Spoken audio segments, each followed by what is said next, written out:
تو مجھے بتاؤ اللہ سے زیادہ عظمت اور جلال والا کوئی ہو سکتا ہے؟ وہ تو کائنات کا رب ہے. آج کل یہ بھی بڑی فضول سی بحث چلا دی ہے, خود بخود بنی ہے. یہ جو ایتھیسٹ لوگ اس طرح کی باتیں کر رہے ہوتے ہیں نا, دھرو راٹھی کا نام سنا ہوگا آپ نے, بہت اچھے فیمس مشہور آدمی ہیں, میں بھی ان کے کلپ دیکھتا ہوں, بہت انفارمیٹیو ہوتے ہیں, بہت جاندار, شاندار, مزیدار اور بہت فائدے کی چیزیں ہوتی ہیں. لیکن دھرو راٹھی صاحب نے ایک گڑبڑ کرنا شروع کر دی ہے, خدا کے وجود کا انکار. میری رائے میں کوئی بھگوان, کوئی اللہ, کوئی گاڈ ایگزسٹ نہیں کرتا. اور اس کے بارے میں ڈاروین کے نظریے کو پروموٹ کرنے کے لیے کچھ ایویڈنس اپنے خیال کے مطابق دینا شروع کیے. اس سے, اور وہ ان کے کلپ بھی چلتے ہیں ملینز لوگوں میں, اس سے لوگ کنفیوژن کا شکار ہو رہے ہیں. میں دھرو راٹھی میرا ٹاپک ہے نہیں, لیکن مذہب میرا ٹاپک ہے نا. خدا کا انکار یا خدا کا وجود, یہ کس کا ٹاپک ہے؟ یہ تو مذہبی لوگوں کا ٹاپک ہے یا نہیں؟ تو جہاں مذہب کی بات آئے گی تو مجھے کودنا پڑے گا کہ نہیں کودنا پڑے گا بیچ میں؟ اس کلپ کو ملینز لوگوں نے دیکھا ہے اور بڑے آرام سے اپنا موقف یہ پیش کر دیا انہوں نے اعتدال کے ساتھ کہ میں خدا کا قائل نہیں ہوں. اگرچہ کوئی گاڈ کا قائل ہے, کوئی مانتا ہے کوئی گاڈ ہے, تو مجھے اس پہ بھی کوئی اعتراض نہیں ہے. اور پھر ڈاروین کے کچھ ثبوت پیش کیے ہیں سائنسدانوں نے, فلاں سن میں یہ تجربہ کیا تھا, ایکسپیریمنٹ کیا, تو ایک دم حیران ہو گئے کہ یہ چیز سامنے, اس سے پتہ چلتا ہے کہ سیل خود بخود بھی پانی میں وجود میں آ سکتا ہے. یاد رکھو, یہ جو ایتھیسٹ لوگ ہیں یا ایتھیسٹ کے نظریات سے متاثر ہونے والے لوگ ہیں, جب یہ ڈاروین کی بات پہ آتے ہیں, میں قسم اٹھا کے کہہ سکتا ہوں کہ یہاں یہ ڈنڈی بہت مارتے ہیں. یا تو ان کو پوری تحقیق نہیں ہوتی, یا تحقیق میں جان کر غلطی کر رہے ہوتے ہیں, کیونکہ انہوں نے یہ فرض کر لیا ہے کہ خدا کو اپنی ڈکشنری سے ہر قیمت پہ نکال کے ہی چھوڑنا ہے ہم نے. جب آپ ایک چیز فرض کر لیتے ہو نا, تو پھر اس کے لیے گھماتے ہو آپ تانے بانے, بہت گھماتے ہو دائیں بائیں. شرابی نے جب فرض کر لیا کہ شراب اچھی چیز ہے, تو وہ اس پہ بیسیوں دلائل لے گا, بیسیوں دلائل لے گا. چرسی نے جب مان لیا کہ چرس پینا اسٹریس کو ختم کرتا ہے اور اچھی چیز ہے, تو وہ گھما پھرا کے چرس کے فضائل پر کتابیں لکھ دے گا. مسئلہ یہ ہے کہ اگر ہم خدا کو مان لینا تو اتنا کافی نہیں ہے, آگے بڑے بڑے سوالات کھڑے ہوتے ہیں. آپ اگر مانتے ہو نا کوئی کریٹر ہے تو پھنس جاتے ہو آپ. آزادی اس میں ہے, کریٹر کو اپنی ڈکشنری سے نکال دو, اور نکالنے کے لیے آپ کے پاس ڈاروین کے علاوہ کوئی اور راستہ بولو ہے نہیں. تو اس لیے اس میں بہت کچھ غلط کہا جاتا ہے جس کو آپ تحقیق سمجھ رہے ہوتے ہو. قیصر راجہ صاحب کو اللہ جزائے خیر دے, میں نے بھی ان سے ریکویسٹ کی تھی. قیصر راجہ کا نام سنا ہے آپ لوگوں نے؟ پاکستان میں بہت اچھے اسکالر ہیں اور یوٹیوب پہ ان کی ایتھیزم کے خلاف بڑی زبردست محنت ہے. تو میں نے قیصر راجہ سے کہا تھا کہ آپ دھرو راٹھی کا جواب آپ ریکارڈ کروائیں. انہوں نے جو ریفرنسز دیے ہیں وہ کتابوں, اصل کتابوں میں جا کے آپ دیکھیں. ریکویسٹ کی تھی میں نے, اور بھی لوگوں نے ریکویسٹ کی, تو انہوں نے اس کا ایک بڑا شاندار جواب ریکارڈ کروایا ہے اور بتایا کہ وہ ریفرنسز ٹھیک نہیں ہے. اور اس میں اگر آپ پورا پیج پڑھیں گے تو بات کچھ اور ہے. تو وہ آپ, یہ جو میرا بیان یوٹیوب پہ جائے گا تو اسی کے نیچے میں قیصر راجہ صاحب کا لنک جو ہے ڈسکرپشن میں انشاءاللہ میں اپنے ایڈمن سے کہوں گا کہ لگا دیں, تو وہ ضرور اس کو زیادہ سے زیادہ شیئر کریں آپ. بھائی یہ ہو نہیں سکتا کہ خدا نہ ہو, یہ کوئی ایسی چیز نہیں ہے کہ آپ کہیں کہ اس میں دو رائے ہو سکتی ہیں, گاڈ ہے یا نہیں. مجھے ایک بات بتاؤ, چینجر کے بغیر چینجنگ ممکن ہے اس کائنات میں؟ یہ تو فزکس کا لا ہے, کسی مولوی کا لا تھوڑی ہے, کسی پنڈت کا, کسی پادری کا, سردار جی کا, یا کسی مفتی کا لا تھوڑی ہے. یہ تو نیوٹن کا لا ہے کہ اس کائنات میں کوئی چیز چل رہی ہے. یہ تو ہم نے 9th کلاس میں پڑھا تھا. اب تو میں دیسی سٹائل میں بیان کرتا ہوں اس لا کو, پورے الفاظ بھی یاد نہیں ہے. کوئی چیز چل رہی ہے تو جب تک کوئی روکنے والی فورس نہیں ہوگی, کیا وہ رکے گی؟ وہ چلتی رہے گی. اور جو رکی ہوئی ہے, جب تک اس میں موومنٹ پیدا کرنے والی کوئی چیز نہ ہو تو وہ ہمیشہ کیا رہے گی.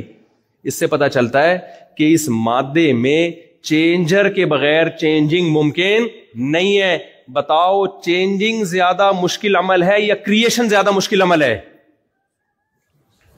اب ایک چیز کا ایک حالت سے یا ایک کنڈیشن سے دوسری کنڈیشن میں چینج ہونا زیادہ مشکل ہے, یا اس کا وجود میں آنا زیادہ مشکل ہے؟ وجود میں آنا زیادہ مشکل ہے. تو جس مادے میں چینجر کے بغیر چینجنگ نہیں ہو سکتی, وہ کمبخت خود سے وجود میں کیسے آ گیا؟ نہیں آ رہی سمجھ. تو بھائی یہ جو نیوٹن ہے اسی کا یہ سائنس کے مطابق خدا کا وجود ثابت ہوتا ہے. تو یہ کہتے ہیں سائنس سے کچھ نہیں ہے, مذہبی لوگوں کی باتیں ہیں. بھائی صاحب کھوپڑی استعمال کرو گے. دیکھو دلالت النص کیا ہوتی ہے؟ دلالت النص ہوتی ہے کہ آپ کو ایک بات بتائی جائے تو آپ دوسری بات کی طرف آپ کا دماغ خود بخود چلا جائے, اس کے لیے کوئی راکٹ سائنس کی ضرورت نہ ہو, کوئی ریاضی کے گاڑے اور ایکویشنز کو سالو کرنے کی ضرورت نہ ہو. مثال کے طور پر آپ تھک گئے مجھے لگ رہا ہے, مثال ابھی 4 شادیوں پہ آؤں گا انشاءاللہ, آپ آؤں گا آپ دیکھو مجھے ایک بات بتاؤ کہ قرآن کہتا ہے وَلَا تَقُلْ لَهُمَا اُفٍّ, والدین کو اف بھی مت کرو. اب کوئی جا کے ابا کو معاذ اللہ اماں کو تھپڑ مار دے, اسے ہم کہیں کہ قرآن میں لکھا ہے کہ ماں باپ کو اف بھی نہ کرو, وہ جواب میں کہ میں نے اف تھوڑی کیا ہے, میں نے اف کہا ہے, میں نے تو کوئی قرآن میں تو کہیں نہیں لکھا کہ تھپڑ نہیں مارو, کہیں بھی نہیں لکھا ہوا تھپڑ نہیں مارو, قرآن میں تو لکھا ہے اف نہیں کرو. تو ہم کہیں گے اللہ کے بندے جب اف جس میں اتنی معمولی سی تکلیف ہوتی ہے وہ حرام ہے تو تھپڑ تو اف سے بہت اوپر کی چیز ہے, وہ تو قرآن کے مطابق خود بخود حرام ہو گیا. اس کے لیے کوئی ریاضی کی اور میتھ کی کوئی بہت گاڑی ایکویشن سالو کرنے کی ضرورت ہے؟ اس کے لیے ہمیں نیوٹن, آئنسٹائن کیا, ڈاروین کیا کہتا ہے اور فلاں سائنسدان نے کیا کہا اور وہ فلاں دھرو راٹھی نے کیا کہا, اس ریسرچ کی ضرورت ہے ہمیں؟ یا علامہ ابن کثیر نے اس آیت کی کیا تفسیر لکھی ہے اور ابن تیمیہ رحمہ اللہ نے اس آیت کی کیا تفسیر لکھی ہے, امام حنیفہ کی اس آیت کی کیا رائے ہے؟ بھائی کیا 2 اور 2 4 کی طرح ہے یار. جب قرآن کہہ رہا ہے اف نہیں کرو تو اس میں نہ اصول فقہ پڑھنے کی ضرورت, نہ درس نظامی پڑھنے کی ضرورت, اور نہ مفتی بننے کی ضرورت, نہ شیخ الحدیث سے رابطہ کرنے کی ضرورت. کامن سینس کی بات ہے, چھوٹے سے چھوٹا بچہ 5ویں کلاس کے بچے کو بھی یہ بات سمجھ میں آ جائے گی کہ قرآن جب اف کرنے سے منع کر رہا ہے تو کسی مفتی سے پوچھنے کی ضرورت نہیں ہے, تھپڑ مارنا خود بخود کیا ہو گیا؟ حرام ہو گیا. تو نیوٹن جو ایک بات کہہ کے گیا ہے وہ مولوی نہیں تھا, وہ پادری نہیں تھا, وہ مفتی نہیں تھا, وہ کہہ کر گیا ہے کہ چینجر کے بغیر چینجنگ نہیں, خود سے کچھ نہیں ہوتا یہاں پہ. تو اب اس کے درو راٹھی کو پڑھنے کی ضرورت نہیں ہے کہ خدا ہے یا نہیں ہے. بھائی جب چینجر کے بغیر چینجنگ نہیں ہو سکتی تو کریٹر کے بغیر کریشن کا عمل کیسے ہو سکتا ہے؟ تبھی تو اللہ کہتا ہے جو مجھے نہیں مانتے جہنم کی آگ میں ڈالوں گا میں. اگر یہ اتنا پیچیدہ مسئلہ ہوتا نا, یہ لوگ کہتے ہیں اصل میں یہ ایکچولی بڑا پیچیدہ سا مسئلہ ہے, لہذا اگر کوئی گاڈ کو مانتا بھی ہے تو ہمیں کوئی اعتراض نہیں. نہیں, پیچیدہ نہیں ہے, بہت آسان ہے یہ. تبھی اگر یہ پیچیدہ مسئلہ ہوتا تو خدا اپنے انکار کرنے والوں کو جہنم کی آگ میں نہیں ڈالتا, اتنی بڑی سزا تھوڑی دیتا, وہ اتنا بڑا جرم تھوڑی ہوتا اللہ کی نظر میں. یہ بہت بڑا جرم ہے, یہ اس کی علامت ہے کہ یہ مسئلہ پیچیدہ نہیں ہے, بہت آسان ہے. بھائی چینجر کے بغیر چینجنگ نہیں ہو سکتی. دیکھو مجھے دوبارہ سے میں وہی مثال دیتا ہوں ماں باپ والی. آپ نے اللہ نہ کرے اپنے ابا کو کہیں تھپڑ لگا دیا, اللہ نہ کرے, ابا نے غصے میں قرآن کی آیت پڑھی, بیٹا تو صبح شام تقریریں کرتا ہے, دنیا کو ماں باپ کا ادب سکھاتا ہے, قرآن تو کہہ رہا ہے اف نہ کرو. آپ کو ابا دیکھیں قرآن نے اف سے منع کیا ہے تو میری ریسرچ ہے, دھرو راٹھی کی ریسرچ ہے, اور میں نے بڑے بڑے سائنسدانوں کی بلکہ مفسرین کی کتابیں پڑھی ہیں میں نے, اور میں نے ایکچولی بہت ڈیپتھ میں جا کے میں نے غور و فکر کیا کہ اس آیت کا یہ مطلب نہیں ہے. لیکن اگر کوئی اس کا یہ مطلب لیتا ہے کہ تھپڑ مارنا حرام ہے تو مجھے اس پہ بھی کوئی اعتراض نہیں ہے. اس آیت کے دونوں مطلب لیے جا سکتے ہیں. ہو سکتا ہے میں آپ کی تقریر سے متاثر ہو جاؤں, ابا متاثر نہیں ہوگا,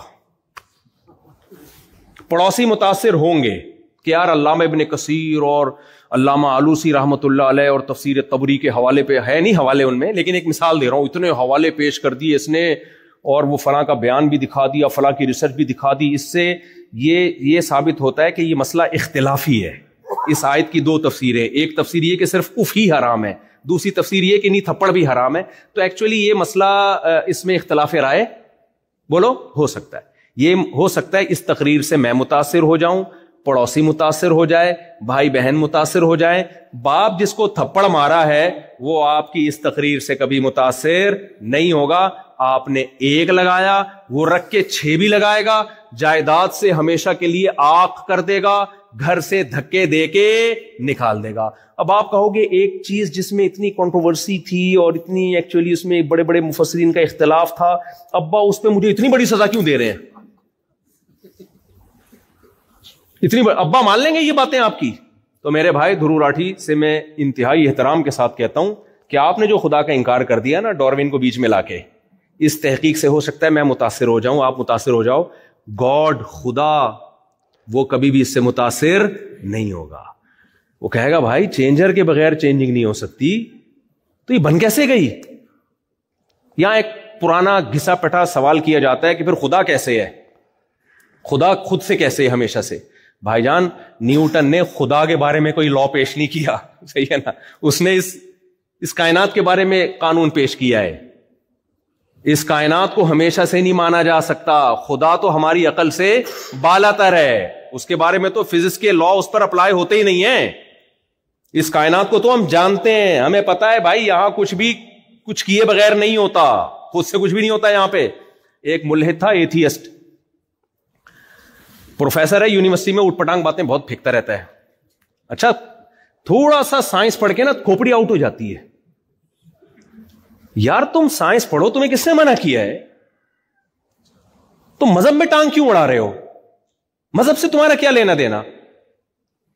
میسنجر آف گاڈ محمد صلی اللہ علیہ وسلم وہ اخلاقیات لے کے آئے ہیں.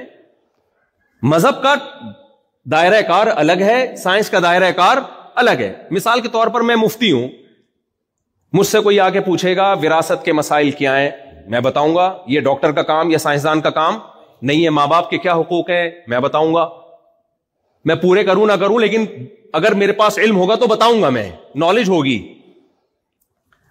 آپ پوچھو بھائی بیوی کے کیا حقوق ہیں, میں بتاؤں گا آپ کو. نماز کیسے پڑھنی ہے میں بتاؤں گا آپ کو. خدا ہم سے کیا چاہتا ہے میں بتاؤں گا, یعنی کوشش کروں گا بتانے کی. لیکن آپ آؤ میرے گردے میں پتھری ہے میں بتاؤں گا بھائی میرا ٹاپک. آپ کو سائنس کا تو پتہ ہی نہیں ہے ان مفتیوں کو, یہ تو جاہل ہیں, ان کو تو سائنس کا یہ چل رہا ہے آج کل یونیورسٹیوں میں لبرل لوگوں میں نا کہ ان مولویوں کو تو سائنس کا نہیں پتا. ناسا سورج کے قریب ایک وہ بھیجے ہوئی انہوں نے سیٹلائٹ بھیجا ہوا ہے سورج کے قریب. میں بہت دیکھتا ہوں وہ زوم زوم آوازیں آ رہی ہیں, پتہ نہیں کسی کے چولہے میں نہ بھیج دیا ہو کہیں. خیر امید ہے انشاءاللہ سچ ہی بول رہے ہیں, سورج کے قریب ہی بھیجا ہوگا. لیکن ہم تو دیسی لوگ ہیں, ہمیں کیا پتا, ہم تو کہہ رہے ہیں بھیجا ہے تو ہم مان لیتے ہیں. ہم تو اتنی لفٹ کرا رہے ہیں سائنسدانوں کو بھائی, اگر ہم سائنس کے خلاف ہوتے تو ہم نے کون سا جا کے دیکھا ہے. جب آتی ہیں انسٹاگرام پہ ٹک ٹاک پہ ویڈیو سورج کی وہ سے شعائیں آ رہی ہیں, ہم تو یقین کر لیتے ہمارے سائنسدان بول رہے ہیں, صحیح بول رہے ہوں گے یار. تو ہم تمہاری فیلڈ میں ٹانگ نہیں اڑا رہے میرے بھائی, نہ ہم گردوں کا علاج کر رہے ہیں نہ ہم پھیپھڑوں کا علاج کر رہے ہیں. تو آپ یونیورسٹی کے پروفیسر بنتے ہو, فوراً خدا کا انکار, اور پھر لیبل سائنس کا لگاتے ہو, تو جھوٹ بولتے ہو میرے بھائی. سائنس خدا کے وجود کو ثابت کرتی ہے, خدا کے وجود کا انکار نہیں کر سکتی. اگر سائنس خدا کے وجود کا انکار کرتی تو قرآن بار بار کائنات میں غور کرنے کا حکم کیوں دیتا؟ قرآن تو کہتا ہے غور ہی نہیں کرنا, بس بند کمرے میں بیٹھنا ہے اور کہیں بھی غور و فکر تو کرنا ہی نہیں ہے. قرآن کیا کہتا ہے سورہ یاسین میں, کل فی فلک یسبحون للشمس ينبغي لها ان تدرك القمر ولا الليل سابق النهار. کیسی خاندانی کیلکولیشن ہے, سورج اور چاند کی گردشوں کی کیلکولیشن دیکھو, کبھی ٹکراتے نہیں ہیں آپس میں. کیسی زبردست کیلکولیشن ہے یہ. ذالک تقدیر العزیز العلیم, تقدیر کیلکولیشن کو بولتے ہیں. اللہ کہتے ہیں یہ جو کائنات میں تمہیں ہر چیز اپنے دائرے میں گھومتی ہوئی نظر آ رہی ہے یہ اتفاقی حادثہ نہیں ہے. حسن اتفاق سے ایسے اچھے اتفاقات نہیں ہوتے. اتفاق سے تو اوٹ پٹانگ کام ہوتے ہیں. اتفاق سے تو جس بندے سے آپ نے قرضہ لیا ہوا ہوتا ہے وہ مل جاتا ہے آپ کو. قبح اتفاق بہت ہوتا ہے, حسن اتفاق بہت کم ہوتے ہیں میرے بھائی. ایسا بہت کم ہوتا ہے کہ جس بندے سے آپ نے قرضہ لیا 1 کروڑ کا اسی دن مر گیا وہ, پھر آپ نے دوسرے سے لیا وہ بھی مر گیا, تیسرے سے لیا وہ بھی مر گیا, اور آپ ارب پتی بن گئے. میں نے نہیں ایسے اتفاق دیکھے گئے, ایسے بہت دیکھیں. آپ دوسرے ملک میں گئے کم وقت, اسی کے گھر کے پڑوس میں آپ نے گھر لے لیا. خیر یہ تو ایک مزاح کی بات ہے. تو چینجر کے بغیر, ہاں میں ایک پروفیسر کی مثال دے رہا تھا, بیان لمبا تو نہیں ہو گیا بہت زیادہ. اچھا پروفیسر کی مثال دے رہا تھا میں. تو یونیورسٹی کے پروفیسر تھے, انہوں نے بولا اب بچوں کو اس طرح سے الو بنا رہے ہیں آج کل. ہمارے اسلام آباد یونیورسٹی میں ایک پروفیسر بہت ہی الو بنا رہا ہے لوگوں کو. سائنس سائنس سائنس پڑھ کے نا دماغ کیا ہو گئی ہے, دماغ کیا ہو گیا ہے, کھوپڑی خراب ہو گئی ہے. تکبر, 2-4 باتیں آپ کے پاس علم کی آ گئی, آپ نے خدا کا مذاق اڑانا شروع کر دیا کہ ہم جی دعا مانگتے ہیں تو اس سے جو چیز نیچے آتی ہے اوپر نہیں جا سکتی, گریوٹی سائنس کا ایک لا ہے, دعاؤں سے کچھ بھی نہیں ہوتا. تو قرآن نے یا مذہب نے کب کہا ہے کہ دعا مانگو کہ اوپر سے کوئی چیز نیچے آ رہی ہے تو دعا مانگو کہ اوپر چلی جائے؟ فطرت کے قوانین کو توڑنے کی تو اللہ نے ہمیں اجازت دی نہیں ہے, اور نہ اس کے خلاف دعا کرنے کی اجازت دی ہے. لن تجد لسنت اللہ تبدیلا. تو اللہ کی یہ جو فطری قوانین ہیں یہ تھوڑی تبدیل ہوتے ہیں. تو خیر, تو ایک پروفیسر صاحب نے کہا کہ بچوں کو سمجھا رہے تھے, وہ شکر ہے وہ بچہ مجھ سے آ کے پوچھ لیا, اس نے, بچہ بھی نہیں تھا, بڑا اچھا بڑا یونیورسٹی میں. وہ کہہ رہے تھے دیکھو بیٹا ادھر آؤ, ہم گاڑی کے ایکسلریٹر پہ جب پاؤں رکھتے ہیں تو وہ رکتی ہے یا چلتی ہے؟ اس نے کہا سر چلتی ہے. اس نے کہا جب بریک پہ پاؤں رکھتے ہیں تو چلتی ہے کہ رکتی ہے؟ انہوں نے کہا رک جاتی ہے. تو کہتے خدا کہاں ہے پھر؟ یہاں تو ہر چیز ایک لاجک سے ہو رہی ہے. ایکسلریٹر پہ پاؤں رکھو گے چلے گی, بریک پہ رکھو گے رکے گی. خدا کو تو میں جب مانوں کہ جب ایکسلریٹر پہ پاؤں رکھو تو رکے اور بریک پہ پاؤں رکھو تو چلے, میں مانوں کہ کوئی خدا ہے. اس سے بچے کیا ہو جاتے ہیں. تبھی میں کہتا ہوں یونیورسٹیاں بناؤ, آپ خود بناؤ, کالج بناؤ, اسکول بناؤ, تاکہ سائنس پڑھیں, خدا سے بغاوت نہ آئے. یہی سائنسی تھیوری جب کوئی اللہ پہ یقین کرنے والا, یہ صحیح عقل استعمال کرنے والا بیان کرے گا نا, تو یہ اس مثال سے اللہ کا وجود ثابت ہوتا ہے, اللہ کا انکار ثابت نہیں ہوتا. تو وہ بیچارہ بوکھلا گیا وہ لڑکا نا, میرے پاس آیا, کہہ رہے پروفیسر صاحب نے کہا ہے کہ ایکسیلیٹر پہ پاؤں رکھو تو چلے گی, بریک پہ پاؤں رکھو تو. یہ اسٹائل میرا ہے, اسٹائل اس کا نہیں تھا. اسٹائل تو اس نے تو سادہ, پھر میرا اپنے اسٹائل سے نا تھوڑا سا اس میں تڑکا لگاتا ہوں. ہم لوگ انڈین پاکستانی لوگ, آپ کو پتا ہے, چٹنی کباب کے بغیر ہمارے کھانے, گورے سیدھے عرب بھی پھیکے کھانے کھاتے ہیں. ہم تو جب تک نیمبو نہ چوڑیں, ہری مرچیں نہ ڈالیں, ہمیں کھانے میں مزہ نہیں آتا. تو ہم بیان میں بھی چٹنی کباب کے ساتھ ہی کھاتے ہیں, مثالیں بھی ہماری چٹنی کباب کے ساتھ ہوتی ہیں, اس کے بغیر ہمیں مزہ نہیں آتا بھائی. تو وہ کہنے لگے جی ایکسیلیٹر پہ پاؤں رکھو تو چلے گی گاڑی, اور بریک پہ تو خدا کو تو جب مانے جب بریک پہ پاؤں رکھو تو چلے اور ایکسیلیٹر پہ پاؤں رکھو تو رکے. میں نے کہا مجھے ایک بات بتاؤ. اچھا وہ بیچارے واقعی عجیب سے متاثر ہوئے تھے نا کہ یار ایک بات تو صحیح ہے. میں نے کہا مجھے ایک بات بتاؤ, ایک گاڑی جو اپنے چلنے میں جب تک ایکسیلریٹر پہ کوئی کمبخت پاؤں نہ رکھے اس وقت تک چل نہ سکتی ہو, اس میں یہ طاقت نہ ہو کہ خود سے چلے, اور چل رہی ہو تو اس میں یہ طاقت نہ ہو کہ خود سے رکے. کسی کمبخت کو بریک پہ پاؤں, کمبخت اس لیے کہہ رہا ہوں کہ رکھتے نہیں ہیں بریک پہ پاؤں ہمارے یہاں.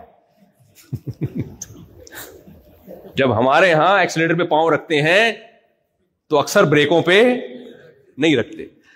آپ بیان کے بعد ملیے گا عبد الرحمان بھائی, ٹھیک ہے نا, ساتھ چلیے گا. تو ایکسیلریٹر پہ یہ سب سے پہلے ایک یعقوب بھائی ہیں اور یہ عبد الرحمان جو مجھے افریقہ بلا رہے تھے بہت عرصے سے, اس لیے ان دونوں کو تھوڑا سا ہر جگہ ساتھ رکھنا ہے, ٹھیک ہے.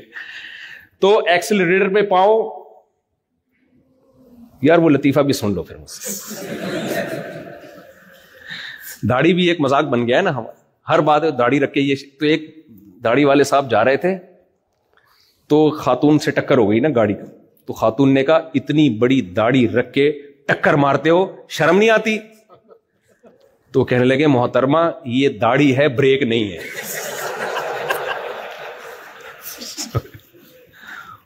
یہ داڑھی ہے, بریک نہیں ہے. تو خیر, تو میں نے ان سے کہا میرے بھائی جو گاڑی چلنے میں اس کی محتاج ہو کہ ایکسیلریٹر پہ کوئی پاؤں رکھ کے چلائے گا تو چلے گی, ورنہ قیامت تک کھڑی رہے گی. اربوں خربوں سال گزر جائیں گے, کھڑی رہے گی وہ گاڑی, زنگ لگ کے خود ہی فنا ہو جائے گی, وہ چلے گی نہیں. کراچی میں سست لڑکے ہیں نا, صبح اٹھتے نہیں ہیں, ان پہ بھی نیوٹن کا لا آپ اپلائی کر سکتے ہیں. جب تک ہلا نہیں نا ان کو ان کا باپ, خود سے نہیں ہلتے. وہ نیوٹن کا قانون بہت جگہ فٹ ہوتا ہے, جب تک ہلاؤ گے نہیں ہلیں گے نہیں. وہ ایسے سست لوگ ہم نے دیکھے ہیں. خیر, تو بریک جب تک نہیں لگاؤ گے وہ گاڑی رکے گی نہیں. میں نے کہا میرے بھائی جو گاڑی چلنے میں چلانے والے کی محتاج, رکنے میں روکنے والے کی محتاج, وہ گاڑی خود بخود بن سکتی ہے؟ بولو. تو اس کو کسی انسان نے بنایا, اور جس انسان نے اس گاڑی کو بنایا وہ اس گاڑی سے زیادہ پیچیدہ مشین ہے یا نہیں ہے اس کی, تو وہ خود بخود بن گیا. پھینکنے پر گورنمنٹ کی طرف سے کوئی پابندی نہیں, پھینکتے رہو. تو یہ نہیں ہو سکتا. ایک بے جان تصویر, بے جان, کھربوں سال میں خود وجود میں نہیں آ سکتی, اور اگر اس تصویر میں جو آنکھ ہے وہ دیکھنے کی صلاحیت بھی رکھتی ہو, اس تصویر میں جو ناک ہے وہ سونگھنے کی صلاحیت رکھتی ہو, اس تصویر میں جو کان ہے وہ سننے کی صلاحیت رکھتا ہو, خدا کی قسم کھربوں سال میں بھی وہ آٹومیٹیکلی وجود میں ارتقاء اور ایوالو ہو کے وجود میں نہیں آ سکتا. تو اس لیے میں نے جو مثال شروع کی تھی, ابا کو اگر کہو گے نا ابا قرآن میں تو یہ ہے کہ اف مت کرو, تھپڑ کا تو نہیں ہے, اور تقریریں جھاڑ دو, تو سب کی سمجھ میں آ جائے گا, ابا کی سمجھ میں نہیں آئے گا. ابا نہیں مانے گا آپ کے اس فلسفے کو. اس لیے میرے بھائی آپ ڈاروین کو بیچ میں لا کے کہ ہم بندر سے آٹومیٹیکلی بن گئے اور پہلے ایک سیل وجود میں آیا, تو سارے سائنسدان بھی متاثر ہو سکتے ہیں, ساری دنیا بھی متاثر ہو سکتی ہے, لیکن اس بیس پہ اگر آپ اللہ کا انکار کرو گے تو اللہ آپ کے جرم کو معاف نہیں کرے گا. اللہ کہے گا میں نہیں چھوڑوں گا. اور کیسے بھائی, تو کمبخت جب تو پیدا ہوا تھا, پیدا ہوتے ہی ماں کی چھاتیوں میں دودھ جاری کر دیا میں نے, یہ بھی ایوالو ہوا ہے. ایسا حسن اتفاق, یہ لا آف چانس کے تحت کہتے ہیں نا, ہو رہا ہے سب کچھ law of chance, by chance ہو گیا یار, اتنا زبردست چانس ہو گیا. ماں روٹی کھاتی ہے, بچے کی آنکھ بنتی ہے, بچے کی ناک بنتی ہے, بچے کے کان بنتے ہیں, ادھر بچہ مارکیٹ میں آیا اور ادھر اسی روٹی سے دودھ بننا شروع, اور ماں کی چھاتیوں میں جا رہا ہے. بچے کو کچھ نہیں پتا, اس گھننے کو یہ پتا ہے دودھ کہاں سے ملے گا. گھننا سمجھتے ہو یار, اردو میں تو گھننا تو مشہور انڈیا کا لفظ ہے. گھننا اسے کہتے ہیں جو دیکھنے میں بیوقوف لگے وہ بہت ہوشیار. کچھ لوگ سوسائٹی میں ایسے ہوتے ہیں دیکھنے میں لگتا ہے بہت سادہ ہیں لیکن 1.5 ہوشیار ہوتے ہیں. وہ انہیں کہا جاتا ہے بھائی بیوقوف نہیں ہے, گھننا ہے. صحیح ہے نا. تو بچہ جب پیدا ہوتا ہے نا, کتنا بیوقوف نہیں ہوتا, گھننا ہوتا ہے, اسے کچھ نہیں پتا. جب چاہے گا پیشاب کر دے گا, جب چاہے گا پیمپر گندا کر دے گا, کیونکہ ٹینشن کس نے اٹھانی ہے, ماں باپ نے. لیکن اس گھننے کو یہ پتا ہے بھوک لگے گی تو دودھ کہاں سے ملے گا. سمجھ رہے ہو کہ نہیں سمجھ رہے؟ وہ گھننا جاتا ہے ماں کی چھاتیوں کی طرف پیدا ہوتے ہی. یہ سافٹ ویئر کیسے انسٹال ہو گئے آٹومیٹیکلی میرے بھائی؟ تو کوئی ہے بنانے والا, اور وہ بنانے والا ہم سے کیا چاہتا ہے. تو یہ بات دھرو راٹھی پہ شروع ہوئی تھی, تو مقصد دھرو راٹھی صاحب کا مذاق اڑانا نہیں ہے, مجھے بھی بہت کچھ سیکھنے کا موقع ملتا ہے. جب سائنسی نالج ہمیں چاہیے ہوتی ہے تو ظاہر ہے ہم بھی پھر یہی یوٹیوب کے یہ والے کلپ دیکھ رہے ہوتے ہیں. لیکن خدا کا انکار سائنس سے خدا کا وجود ثابت ہوتا ہے اگر کھوپڑی کو صحیح استعمال کیا جائے. اچھا, یہ لوگ ایک بات اکثر کہہ رہے ہوتے ہیں کہ دیکھیں سائنس تو پروف پہ جاتی ہے, جب تک مشاہدے سے کوئی چیز نظر نہیں آتی سائنس نہیں مانتی. یہ بھی ڈرامے بازی ہے. دیکھو, ہمیں سائنسدانوں نے دیکھ کے بتایا کہ ہائیڈروجن کے 2 مالیکیول اور آکسیجن کا ایک مل کے کیا بنتا ہے, پانی. مشاہدہ کس نے کیا؟ میں نے کیا کہ یہ مشاہدہ ہے؟ سائنسدانوں نے کیا. ہم نے بغیر مشاہدے کے یقین کر لیا. میں تو مانتا ہوں, قسم اٹھا کے بول سکتا ہوں کہ ہائیڈروجن کے 2 اور آکسیجن کا 1 مالیکیول سے پانی بنتا ہے. حالانکہ میں نے تو یہ ایکسپیریمنٹ نہیں کیا, نہ میں نے دیکھا. لیکن جنہوں نے دیکھا ہے مجھے ان کی صداقت پہ یقین ہے. دوسرے دلائل سے ان کا سچا ہونا ثابت ہے کہ یار اتنے سارے سائنسدان اتنے بڑے پھینکو تھوڑی ہو سکتے ہیں. بھائی امریکہ کا سائنٹسٹ بھی یہی کہہ رہا ہے, جاپان کا سائنسدان بھی یہ کہہ رہا ہے, تو اس کا مطلب سچ ہوگا یہ. تو میرے پاس جو یقینی علم آیا یہ مشاہدے کی بیس پہ نہیں بلکہ مخبر صادق, جس کو میں نے سچا سمجھا, اس کی خبر پہ اعتماد کیا ہے. تو ہر شخص ہر چیز کا مشاہدہ نہیں کرتا. کچھ لوگ مشاہدہ کرتے ہیں, دلائل سے ان کا اگر سچا ہونا ثابت ہو جائے تو ہمیں ان کے مشاہدے پر یقین کرنا پڑتا ہے. میں نے جنت اور جہنم نہیں دیکھی, نہ ہم نے وحی کو اترتے ہوئے دیکھا. ہم نے محمد صلی اللہ علیہ وسلم کو کی تعلیمات دیکھی جس سے ہمیں یقین ہوا کہ محمد صلی اللہ علیہ وسلم دنیا میں آئے بھی ہے, اتنے لوگ ان کو فالو کر رہے ہیں. پھر ہم نے ان کی تعلیمات دیکھی, رمضان دیکھا, زکوٰۃ دیکھی ہم نے, اور حج دیکھا ہم نے, خاندانی نظام دیکھا, وراثت کے حکام دیکھے, نکاح طلاق کے حکام دیکھے, ایک فیملی سسٹم دیکھا, زنا کو اللیگل قرار دیا, شراب کو اللیگل قرار دیا, طہارت کے حکام. آپ اسلام کی تعلیمات میں ڈیپتھ میں گھستے چلے جائیں تو محمد صلی اللہ علیہ وسلم کی صداقت پہ یقین در یقین در یقین ہوتا چلا جائے گا. اور اللہ نے محمد صلی اللہ علیہ وسلم کے مقابلے کا کوئی چھوڑا ہی نہیں جس کو ہم نبی کے مقابلے میں لا کے کھڑا کریں کہ بھائی یہ میسنجر تھے یا یہ میسنجر تھے. نبی صلی اللہ علیہ وسلم کے مقابلے میں اللہ نے کسی کو پنپنے ہی نہیں دیا. تو ہمارے پاس تو خدا تک پہنچنے کے لیے محمد صلی اللہ علیہ وسلم کے سوا کوئی آپشن ہے ہی نہیں. تم محمد صلی اللہ علیہ وسلم کا جھوٹا ہونا ثابت کر دو معاذ اللہ, تو ہم آپ کو چھوڑ دیں گے, اور یہ ثابت ہو نہیں سکتا. ہم دلائل کے انبار لگا دیں گے آپ صلی اللہ علیہ وسلم کے سچا ہونے کے ثابت ہونے پر. ہمارے پاس تو دلائل ہے میرے بھائی. 1400 سال پہلے کی تعلیمات, ایک نبی جو امی پیغمبر تھے ان کی تعلیمات دیکھو. 1400 سال کے بعد بھی ایک زندہ مذہب ہے اسلام.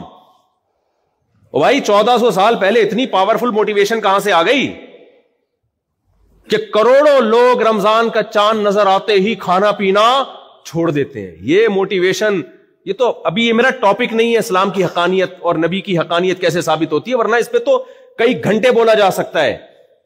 تو جب محمد صلی اللہ علیہ وسلم کا سچا ہونا ثابت ہو جائے تو پھر میرے لیے جنت کا مشاہدہ ضروری بولو نہیں ہے, جہنم کا مشاہدہ ضروری نہیں ہے.